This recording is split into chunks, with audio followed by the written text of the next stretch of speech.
overhaul ini. Yun na nga nangyari, overhaul na nga. Binaba na yung makina at lahat ng mga pesa ay ating papalitan na dito sa loob ng makina para maging mas bago na. So yun nga guys, ang ating papa-SK nito yung ating pampasada Badja City 125. So ang kanyang problema ay hindi napasok yung cambio.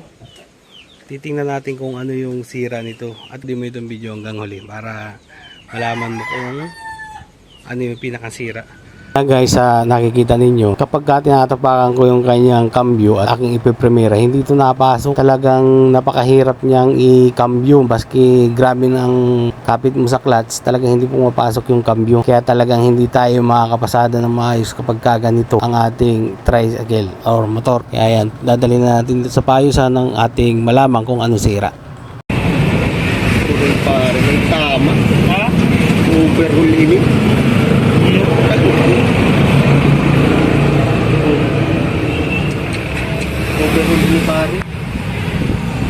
At yun na nga nangyari, overhaul na nga. Binaba na yung makina at lahat ng mga pesa ay ating papalitan na dito sa loob ng makina para maging mas bago na siya. A few moments At later. ayan na nga guys, tayo naglalakad na at papunta na tayo ngayon sa shop na pinagdala natin dun sa ating tricycle. At nandito nga tayo ngayon sa may Chungwa. Kaya dito nga pala natin dinala yung tricycle natin sa may unahan ng Chungwa. At dito daw sanay ang paggawa ng ganitong mga uri ng pagpalit ng middle bearing na hindi na kailangan pagdalhin sa machine shop. At papalitan na din ang mga bearing na original. Kaya dito tayo tinuro. So ayan, tinry natin dito kasi balita natin talagang magaling din ang mekaniko dito. So ayan na nga yung ating tricycle at okay na, naikabit na nila lahat, natapos na pag overhaul. So ayan, makikita natin dito na nakakabit na yung makina at goods na para na tong brand new. Pero kailangan pa natin itong i-break in bago natin ipasada ng talagang dire-diretso. At sa mga nagtatanong nga pala kung magkano nagastos ko sa pag overhaul na ito, ayan makikita ninyo dito sa screen at ilalagay ko. Ang nagastos natin dito ay inabot ng